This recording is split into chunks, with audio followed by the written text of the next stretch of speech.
ಪಪ್ಪಿಗೆ ಮತ್ತೆ court shock. 6 ದಿನಗಳ ಕಾಲ ಇಡಿ ಕಸ್ಟಡಿಗೆ ನೀಡಿ ಆದೇಶ. ವಾಟರ್ ಬಾಟಲ್ ಸೇರಿದಂತೆ ಅಗತ್ಯ ವಸ್ತು ನೀಡಲು ಸೂಚನೆ.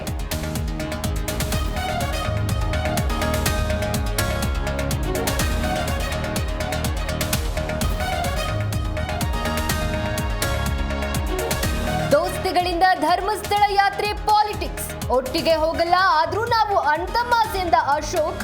ಒಳ್ಳೆಯದಾಗ್ಲಿ ಎಂದು ತೆಗೆದ ಕಾಂಗ್ರೆಸ್.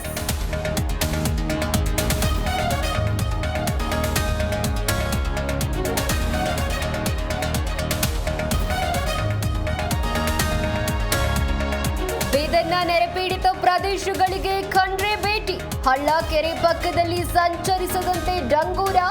ಮುಂದಿನ 3 ದಿನ ಹೈ ಅಲರ್ಟ್.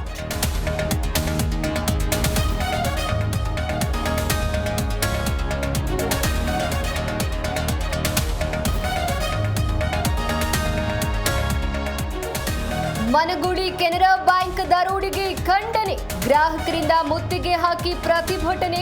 ಕಳವಾದ ಚಿನ್ನಕ್ಕೆ ಇಂದಿನ ಬೆಲೆ ನೀಡುವಂತೆ ಪಟ್ಟು.